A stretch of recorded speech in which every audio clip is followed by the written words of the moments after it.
رفقا خیلی زیاد خوش اومدید به کانال خودتون. بریم سراغ یه اپیزود دیگه از سریال مدارک لو رفته از ملتفت.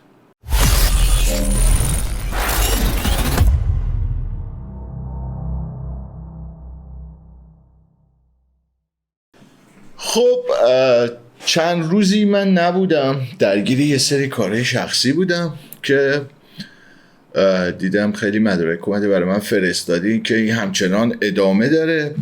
جالبش این بود که بعضی اومدن گفتن چرا تو نمیپردازی، نکنه داستانی و فلان. اینا واقعا هیچ داستانی نبوده، تا چند روز نبودم و دوربری ها میدونستن که گرفتارم.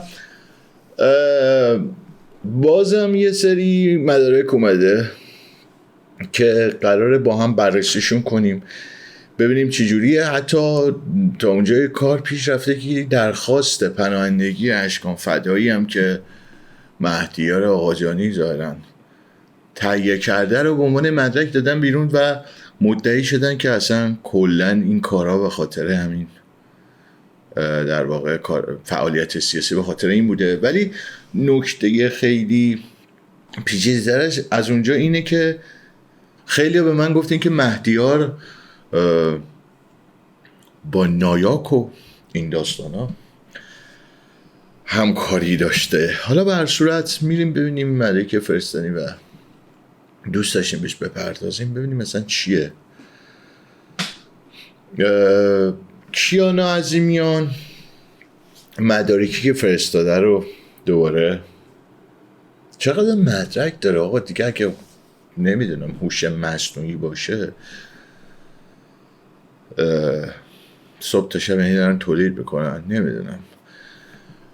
درود به مردم شریف ایران. اگر این نوشته رو در جای دیگه میخونیم، من کیانا عظیمیان هستم. در سالهای گذشته بنابر موقعیت‌های مختلف از اسمای مستعار زیاد استفاده کردم. اسم اکبر که بچه‌ها به من گفته بودن، من متوجه شاید نشده بودم توی سه ویدیو، که همون کاراکتر اکبر که مخصوص زندانیایی بوده در واقع خود کیانا عظیمیان بوده که از پشت تلفن زندان می‌خواستن به پیام برسونن. اسم آیدا مخصوص خبرنگارا رسانه‌ای مثل CNN بود.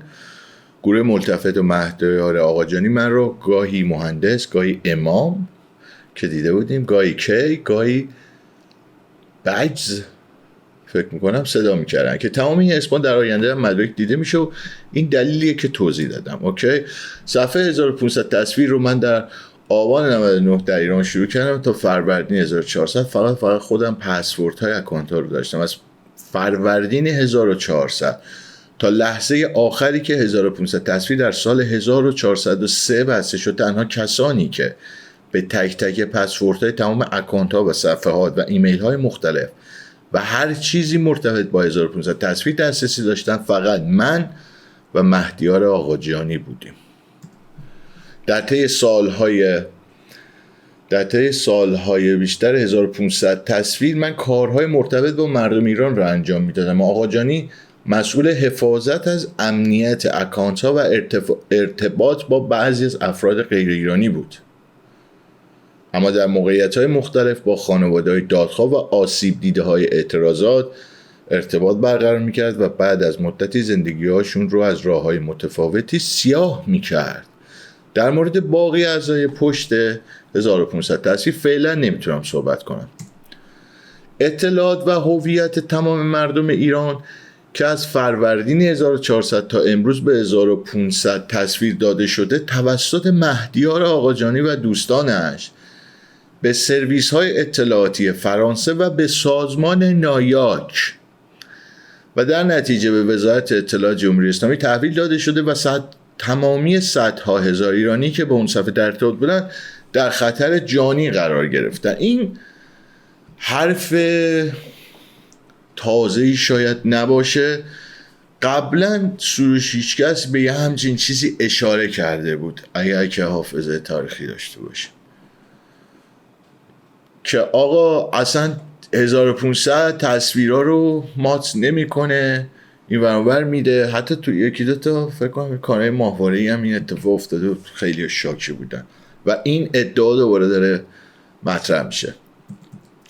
پس تا اینجای کار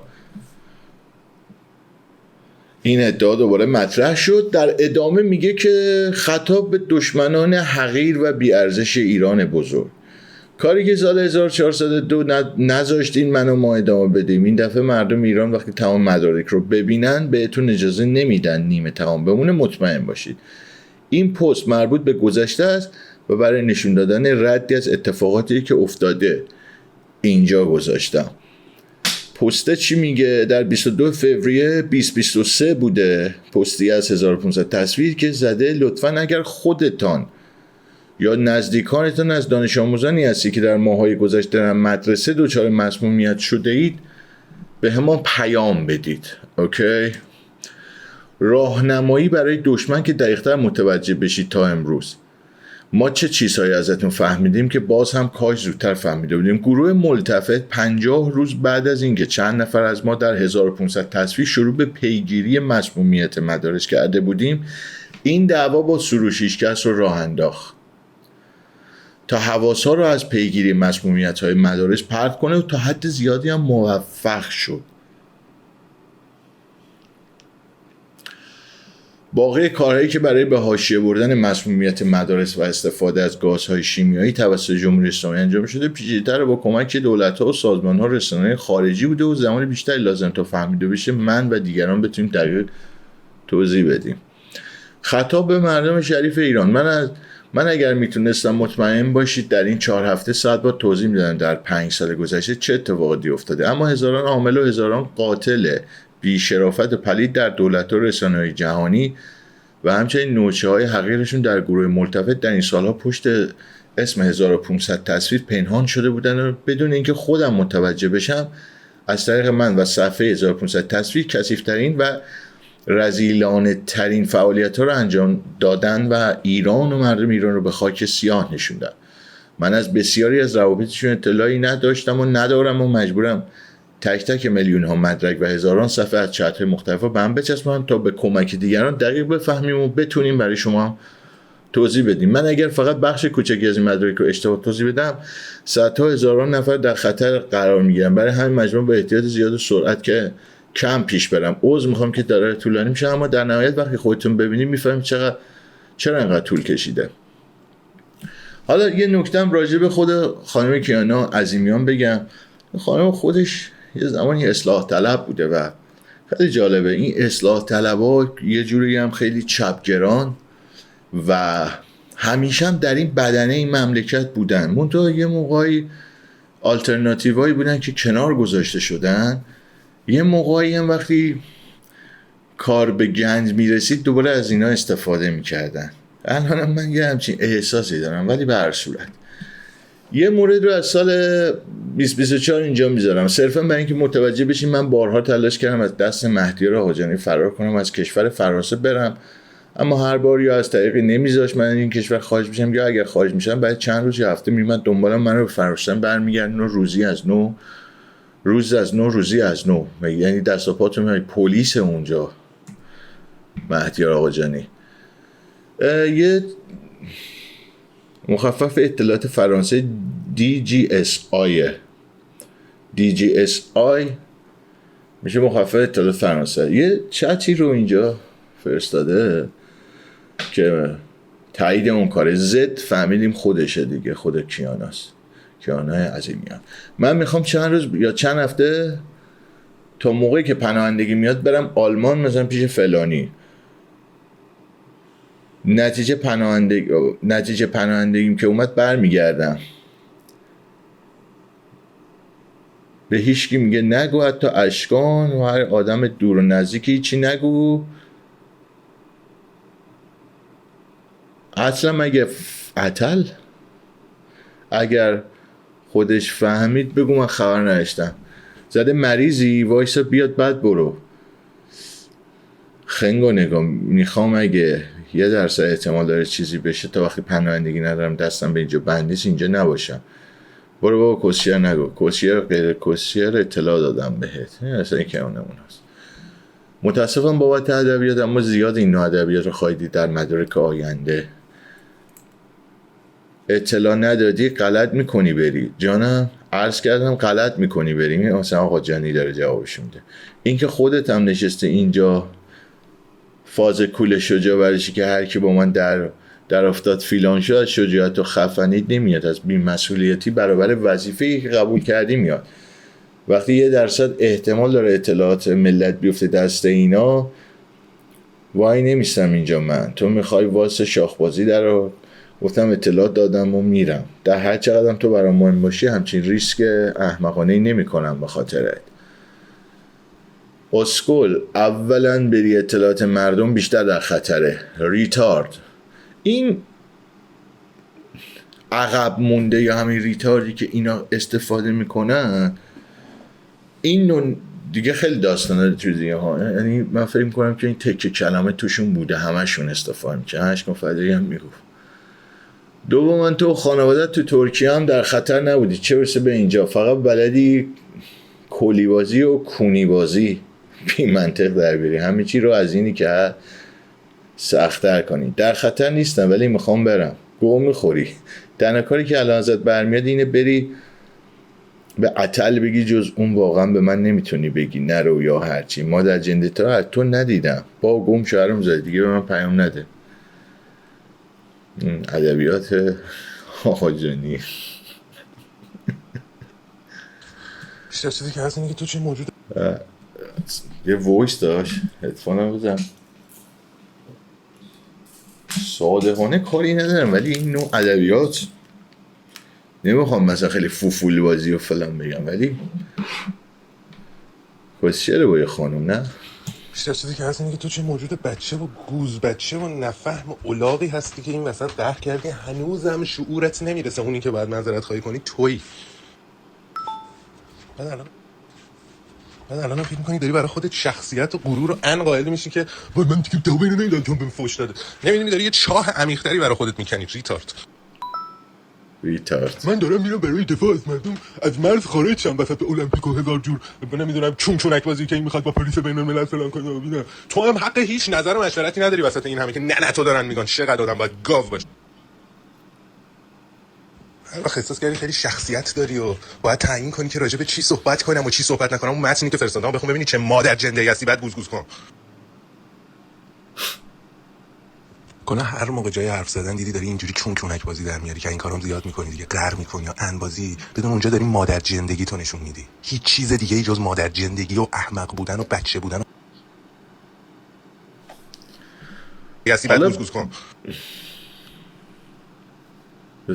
کنه هر موقع جای حرف زدن دیدی داری اینجوری چونک بازی در میاری که این کارام زیاد میکنی دیگه، قهر میکنی یا ان بازی، بدون اونجا داری مادر جندگی تو نشون میدی. هیچ چیز دیگه ای جز مادر جندگی و احمق بودن و بچه بودن و خارکسته بودن تو داری نشون نمیدی در اون لحظات. اسکول ریتارد.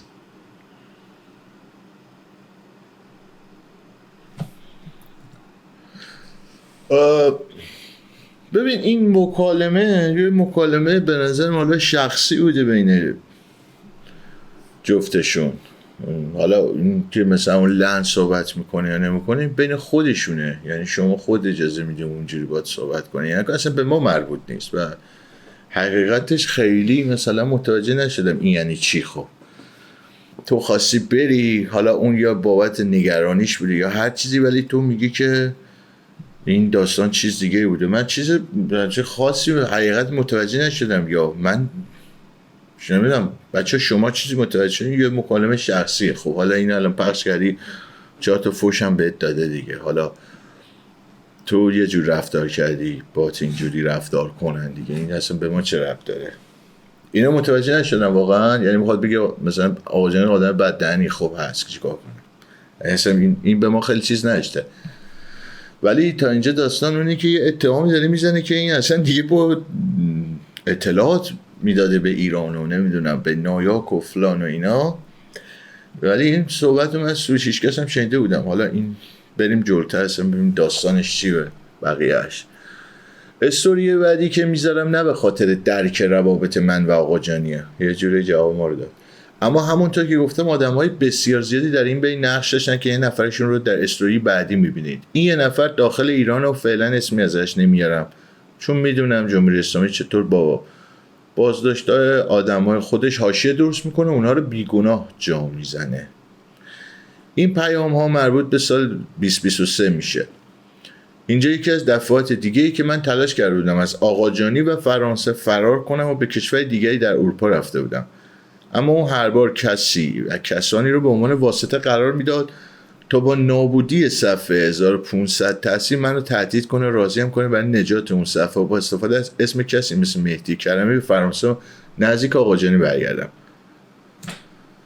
در این تاریخ که من فرانسه رفته بودم، کسی که اون موقع از رفیق‌ترین و عزیزترین های خودم میدونستم بهم پیام داد که مهدی از فرانسه داره میاد دنبال تو، به خاطر من بهش بگو کجایی که بیاد پیشت. این در صورتی که من آقاجانی اصلا رابطه بیشتر از رفاقت و دوستی معمولی نداشتیم. رفاقت و دوستی معمولی نداشتیم. در این چته میگفت بدون کیانه دیگه نمیتونم ادامه بدم. فکر کردم 1500 میگه. گفتم کیانه مگه میشه 1500 ول کنه؟ گفت زندگیمو. گفت دارم رد میدم میکشم خودمو. جوون احمق الاغ اصلا نبخشش، ولی بذار با هم رو در رو حرف بزنیم. نمیخوام، لطفا تو رازیش کن نیاد.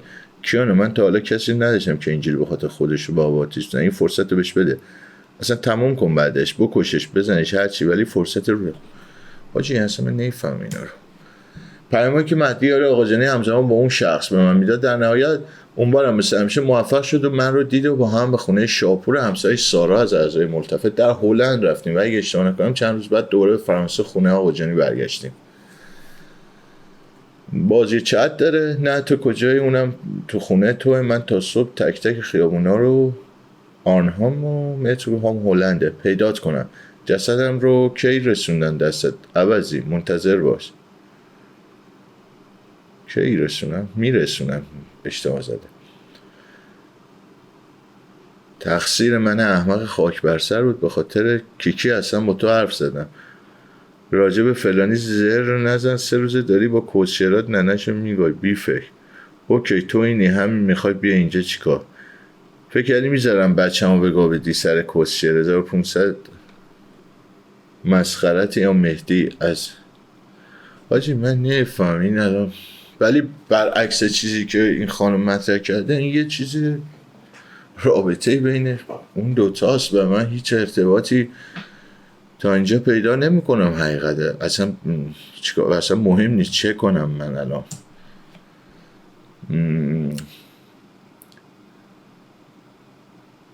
یکی دیگه بهت میگه عزیزم مرسی پیام دادی، اش زیبایم. هر موقع دوست داشتی بگو یه قهوه آبجو بزنیم با هم عزیزم. قهوه و آبجو یکیشو بزنین دیگه، میکس نزنین حاجی. قهوه و آبجو منتظر خبرتم. پس هر کی بپیچه خره. هر کی بپیچه خره قبول. اش میشه همو نبینیم. من تا الان توییتر رو چک نمی‌کردم، حالم بد نشه از حمله. الان رفتم چک کردم دیدم انقدر ضعیف زدن منو که بابا پشمام که هیچی نداشتم ازم. که بابا پشمام که هیچی نداشتن ازم، ولی شما خیلی ترسو بودی. حاجی من اینا نمیفهم حقیقت.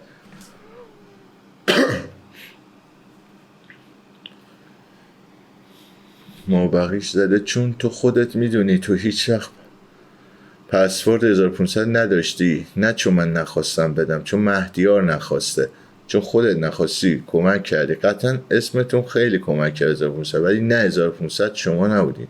به مهدیار بگو خجالت بکشه. اینقدر بزدل و نامردی تو که اون پشت مادر من گاهیدی، اون بلا رو سر من 1500 آوردی، یک کلمه در تو باز نکرد حقیقت بگی.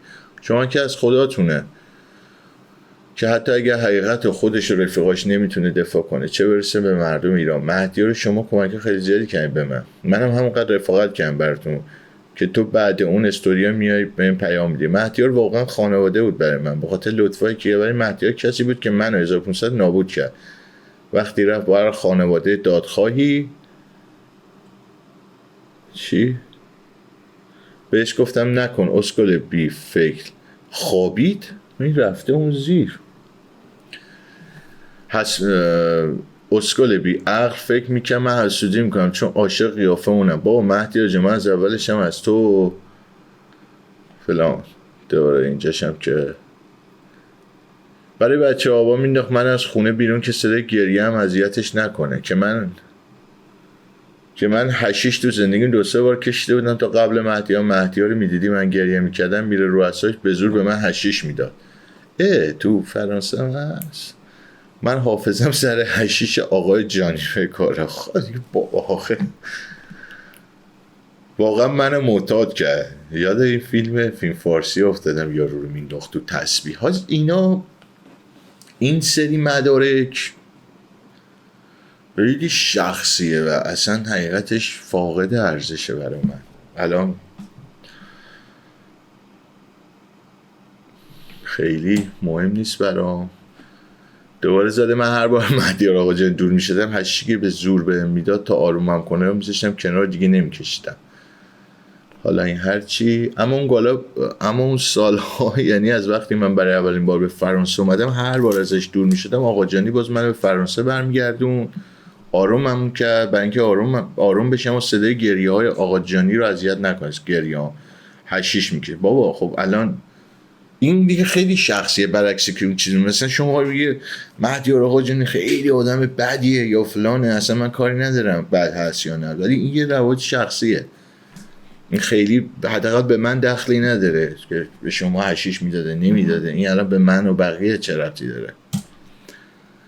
مهدیار آقا جانی در اون سالا پشت 1500 تصویر مستقیم با اعضای نایاک و در نتیجه وزارت جمهوری اسلامی همکاری میکرده و میکنه. استوری بعدی فقط بخش بسیار کوچکی از پیام‌های رد و بدل شده بین آقا جانی و افراد نزدیک به نایاک مثل گیسو نیاز که در آخرین لحظه بسیج شدن 1500 تصویر در سال 2024 از طریق آقا جانی به من رسونده. حالا این باز جالبه، ولی اون داستان حشیش کشیدن و گریه زاری و عاشق تو شده خوابیدی نخوابیدی اینا اصلا به ما هیچ ارتباطی نداره. اینجا کیانا با کیه در واقع در این گفتگو؟ گیسو نیا زده مهدیار جان how are you I saw that 1500 تصویر is closing their page what is happening hi گیسو جان I'm fine thank you unfortunately yes all good things come to an end tried so much and we could it was really impossible for us to continue with too little staff and no budget I am still کلیاتشو بخونیم. این دقیقاً چتایی که با گیسونیا داشته، پروژه که من اون روزها تعریف کرده بودم و اینجا در موردش حرف میزنم افشای روابط مالی جمهوری اسلامی در خارج از ایران بود که به روش مختلفی همین آدم‌ها اجازه ندارن پیش بره. بعداً در موردش دقیق‌تر صحبت میکنم. این چتایی که پخش کرده از گیسونیا و خب ببین این من یادم میاد تو اون بیفی هم که حسین داشت یه جورای اتهام میزد به مرتفع که آقا شما نایاکی هستین اگه یادتون باشه. و حالا این یه سری مدارکی که با افراد اونجوری در ارتباط بودن اینجا همونطور که میبینید داشت پیامهاش با گیسونیا رو میفرستاد تا به هم بگه اگه 1500 تصویر برای پول نداشتن میخوام ببندم پول اینا هست. یعنی داشت یعنی یه جورایی میگفت که میتونن اینا پولشو، یعنی نایاک از طریق گیسو نیا میتونن اسپانسرشون بشن.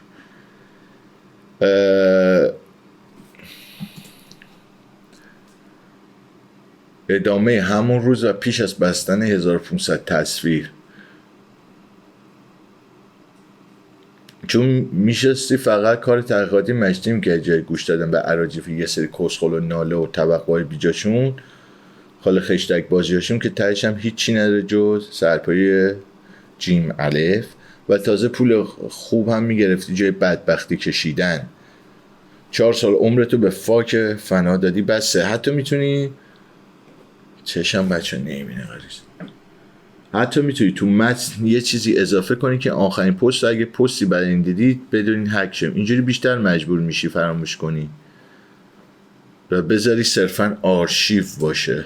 مهدیار آقا جانی بارها از سازمان‌ها افراد مختلف به اسم کمک به مجروحین و آسیب دیده ها پول گرفته و جلوی من طوری وانمود کرده که باور کنم هیچ پولی نداره و همون پول کمی هم که داره رو به مردم ایران میده. قصدش فقط کمک به ایران و از این طریق پول کثیف رو بین مردم بیگناه ایران پخش میکردن و وزارت اطلاعات جمهوری اسلامی با رد همون پول برای مردم ایران پرونده میساخت و بازداشتشون میکرد. این یه ادعای خیلی بزرگه واقعا. نمیدونم چقدر اینا فکته، چون از یه جایی میدونید این بازی دیگه داره به یه جایی میرسه که این تایید کردنش کار هر کسی نیست. خطاب به دشمن حقیر و بیارزش ایران بزرگ گیسو نیا، تو رو که من کلا آدم حساب نمیکنم. این یه خودم مثلا فاز خاله زنکی هم هستا، هیچ وقت که حتی باید حرف بزنم تاییدش وقتی با آقا جانی حرف میزنی یکی دو بار گیرم انداخته، من حتی نمیفهمیدم چی میگی، انقدر عجیب غریب حرف میزنی. باقی دفعات هم وقتی من خونه آقا جانی بودم و اتفاقی صدات رو شنیدم صرفا با آقا جانی بهت میخندیدیم که این چرا اینجوری کشدار و احمقانه حرف میزنه. من واقعا نمیفهمیدم و نمیفهمم تو به فارسی چی میگی. امروز و الان دارم اسمتو میگم چون فهمیدم تمام مدارکی که من و خانواده آبان با هزار زحمت و جون کندن جمع کرده بودیم دو دسته از طریق آقا جانی تحویل اون دادگاه سراسر کثافت به اسم دادگاه آبان دادی. اینم بازی ادعاییه. یعنی باز میشه حتی پیاده سروش هیچکس افتاد که میگفت آقا اینا مدارک رو پخش میکنن، ولی اینا فکتای بیشتر میخواد دیگه که تایید بشه و اینا. همچنان خطاب به گیسو نیا، تو که حقوقدانی پولم که زیاد داری برو کلی تیمت جمع کن، پولات هم نمیخواد خرج من و ما کنی، بده به همون تیم نایاک بعد بیا جلو ببینم این دفعه من و ما میبریم و شما جمهوری اسلامی که کاش جرأت داشته باشید و ازم شکایت کنید، کاش یه نفر تو اینقدر شجاعت داشته واسه جلومو این مدرک رو با اسم افشای اطلاعات خصوصی یا هر چیز دیگه ای به دادگاه بکشونه. شما خیلی خوب میدونید من آرزوم این کار بکنه.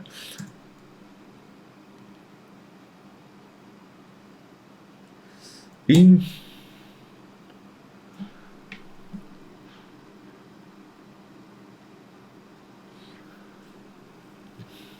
میدونی داستان دیگه خیلی از ملتفت خارج شده به نظر من.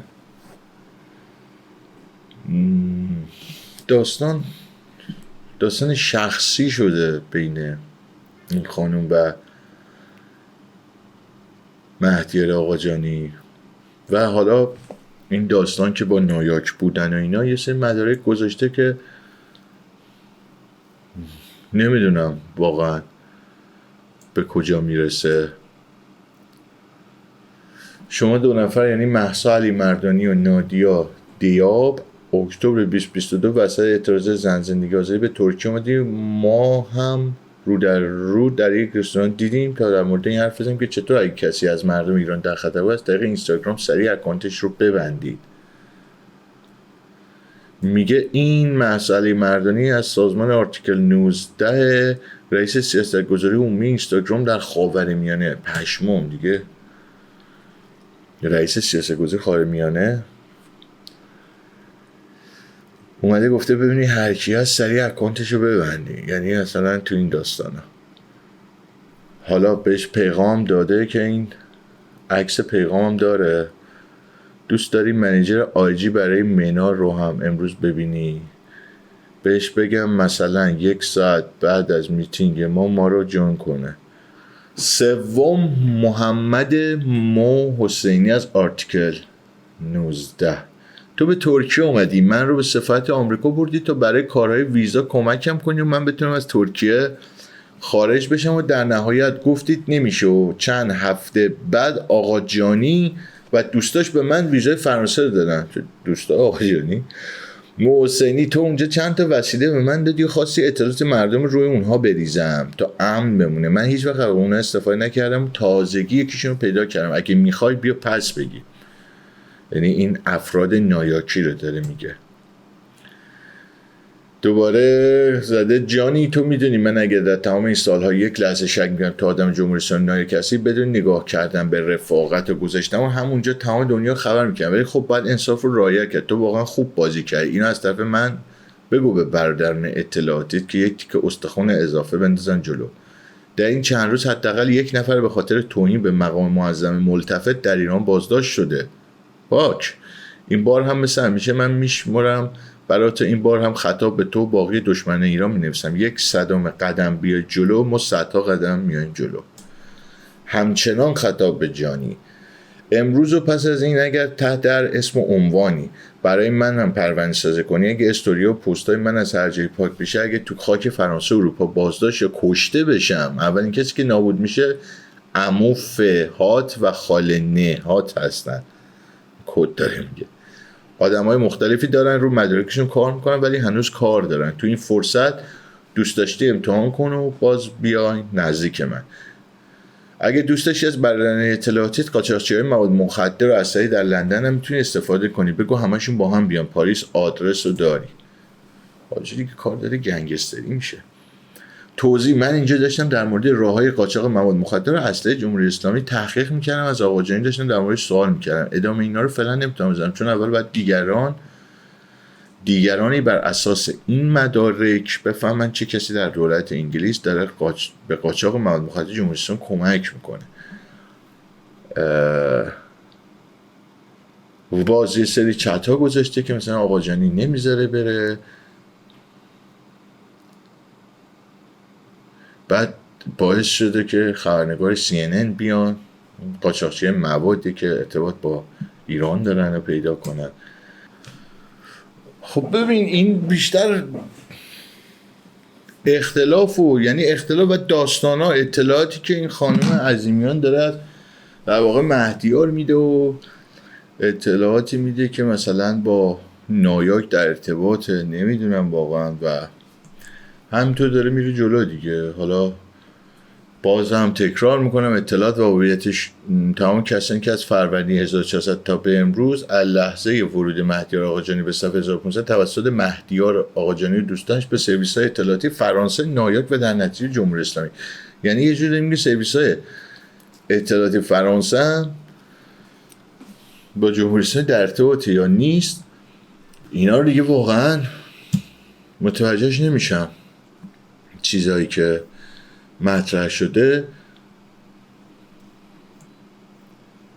این داستان رو اگر بخوایم اینجوری در نظر بگیریم که کلا به اونجا میرسیم که اصلا کلا هزینه‌های ملتفت نایاک میدادن. یه ادعایی که این خانم مطرح کرده و واقعا من هیچ نظری نمیتونم فعلا بدم، به خاطر اینکه خود این خانم هم خیلی سفید برای من نیست حقیقتش. اگر گذشتهش نگاه کنی تا به الان، حالا اصلا شما این اطلاعات داری؟ چرا الان داری میده؟ این خیلی جالبه. یعنی الان به این نتیجه رسیدی ولی استنادایی که میکنی مال قبله. شما این آدمایی که دیدی قبلا دیدی، همون موقع چرا هیچ چیزی جایی نگفتی؟ چرا باید الان میذاشتی؟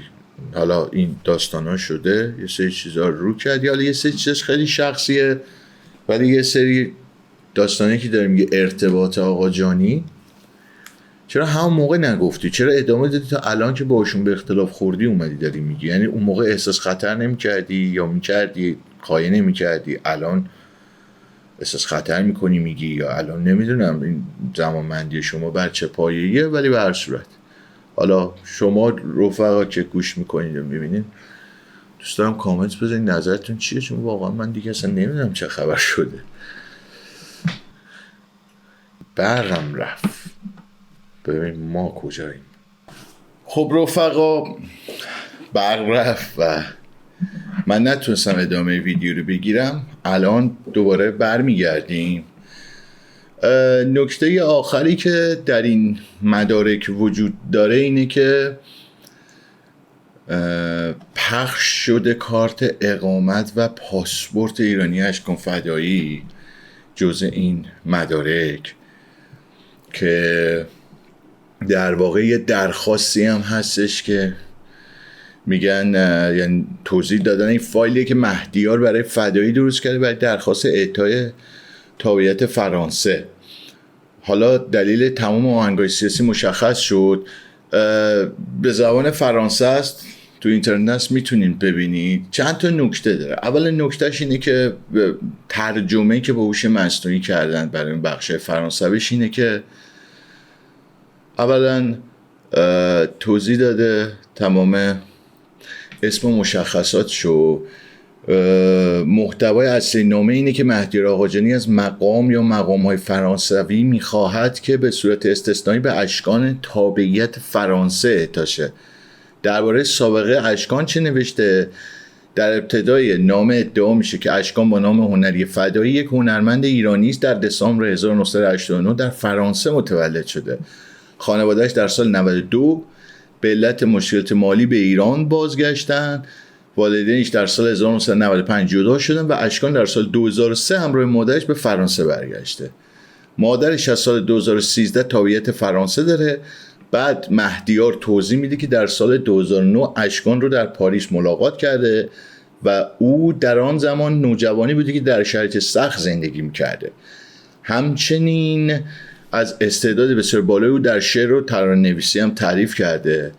بعد میگه از سال 2010 با نام فدایی شروع به انتشار موسیقی کرده و مضمون آثارش عمدتا مخالفت با جمهوری اسلامی، عدالت‌خواهی، حقوق زنان، حقوق LGBT ها و موضوع بشردوستانه بوده.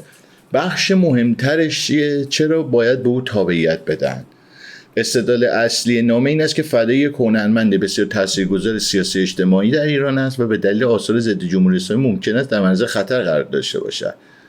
نویسنده ادعا میکند که اشکان میلیون ها دنبال کننده پیدا کرده، درآمد آلبوم هایش رو به امور خیریه داده و به اشعارش در اعتراضات ایران روی دیوارها و در تجمعات استفاده شده است. اشاره کرده به این.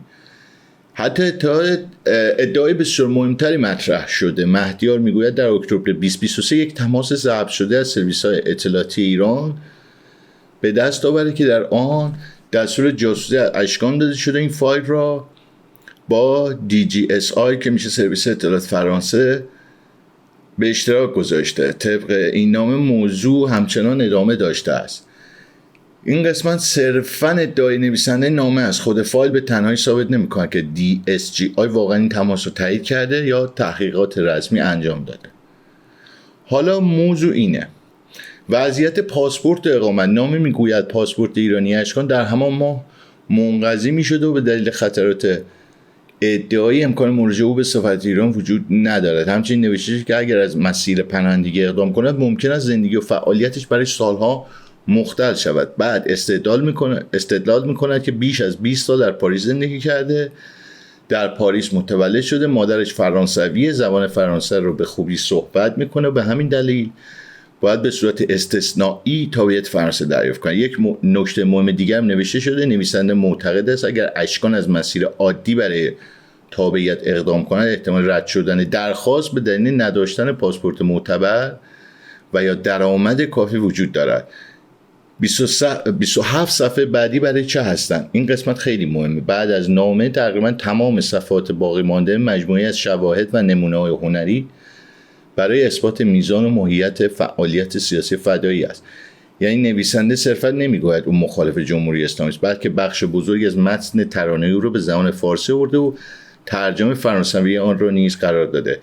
اینم آخرین مدارکی که رو کردن و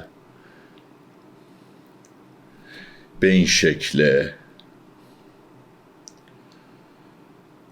موضوعی هم هست که در واقع پاسپورتی که گذاشتن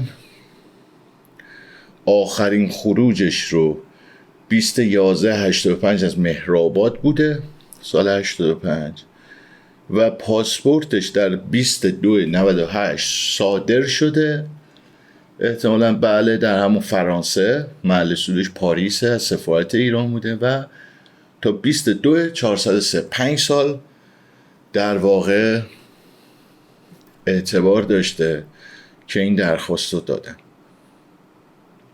خب الان موضوع اینه که خیلی هم میگن که فدایی خیلی ترک‌های سیاسی هم قبلا داشته و چطور این پاسپورت رو سال 98 گرفته و تا 403 هم اعتبار داشته همچنان پاسپورت ایرانی و این خودش هم الان داستانی شده. در صورتی که ما میدونیم خیلی ها اصلا پاسپورت ندارن. یعنی اصلا خود یکی از مشکلات، اصلا خود منم همینه، شما راحت پاسپورت تو تمدید نمیکنن، نمیتونی کاری کنی و جایی بری، در صورتی که خب دوستان دارن. حالا کجا زیر میزی میدن یا با چه آدمایی که میتونن به این راحتی پاسپورت بگیرن، این خودش هم خیلی جالبه، در صورتی که خیلی آدمای معمولی گرفتار همین داستانن و اینو من خودم با پوست و استخون درک کردم دیگه. اینه که مدارکم آخرین چیزی که اومده بیرون، قضاوت رو میذارم خودتون بکنید. حالا میخوایم بگیم هوش مصنوعی هست، میخوایم بگیم هوش مصنوعی نیست، خودتون قضاوت کنی. یه نکته دیگه هم بگم، این چند وقته یه صحبتایی هم شده راجع به این که آقا مثلا شاید شما تو جمع خصوصیتون هم بین رفیقاتون عصبانی باشی، برگردی بگی آقا این مردم هم دهن ما رو گاییدن، یا مثلا مردم هر بلایی سرشون میاد حقشونه. اوکی، شاید کسی جایی بودی که اینو بارها شنیدی، آقا اینو برای از سر مردم زیادن. اوکی، این یه صحبت خصوصی. من اگه بیام این حرف بزنم، شما اگه این حرف بزنی، که نیومدیم انسال کار سیاسی بنویسیم و بدیم بیرون و تحت تاثیر کسی رو بخوایم قرار بدیم یا فن بیس اونجوری داشته باشیم. این یه مورد. پس اگه شما اون کار قلبی، چون آرتیست قلباً این کار رو باید بکنه، اگر قلبی این کار رو میکنی اون حرف نمیتونی بزنی. حالا فرضاً اون حرف رو زدی، آقا دیگه شما میتونی بیای به کسی که جونشو برای مملکت داده جاویدنامه، یا به مادر اون توهین کنی، به مادرای داغدار. این دیگه اصلا قفله و من اینو نمیتونم بپذیرم. شما رو عصبانیت شاید یه حرفایی بتونی تو جمع خصوصیت بزنی، ولی اونم یه رد لاینی برات داره که اونو رد نکنی دیگه. نمیشه که شما بیای به مادر طرف، به جاویدنامه، به کسی که آهنگم خوندی توهین کنی و اون بگی حالا ما عصبانی بودیم. اون من چیکار کردی که تو عصبانی بودی تو اون لحظه بخوای بگی؟ حالا شاید بگی آقا هر بلایی سرمون میاد تقصیر مردمه، و پس اون ذهنیت هم این باشه که بابا بازم تو مردم قشر خاکستری هست، کسایی که دارن سازش من دهن ما داره گایده میشه. اوکی، ولی این که دیگه کسی که خودشو ثابت کرده، رفته جونشو داده، مادر طرف داغ داره، دیگه به اون که نمیتونی فحاشی کنی بگی من عصبانی بودم. اون دیگه قشر خاکستری نبودی که تو بخوای در نظر بگیری. رو این حساب اصلا قفل این حرف، هرچی هم بخوای بگی یا بگن من نمیتونم بپذیرم. من خودم زمانی که به این موضوع فکر میکنم، حتی تو ریاکشن هم بوده، اصلا اهل دروغ و فلان اینام نیستم، یا تو جمعای شخصی هم بوده، بغض میگیره منو، دست خودم نیست وقت راجع به این موضوع صحبت میکنم. چطور میشه که بخوای فحاشی کنی بگی حالا عصبانی بودم، تو بخش نمیدونم خصوصی زندگیم بوده، با رفقام بودم، اینا بودم، فلان بودم، بیسا بودم. تازه اگرم این کارو بخوای بکنی خیلی باید مواظب باشی، چون یهو اینجوری تشت رسوایی میزنه بالا و کاراکترت رو میشه. نمیدونم چی باید بگم، ولی دوست دارم شما کامنت کنید و نظرتون بگید. به هر حال چند روزی نبودم، به محض که تونستم ویدیو رو براتون آماده کردم. چش و چال منی. Even when you feel low, you can still go. Even when you feel slow, you can still go. Even when there's no hope, you can still go. I never answer to no.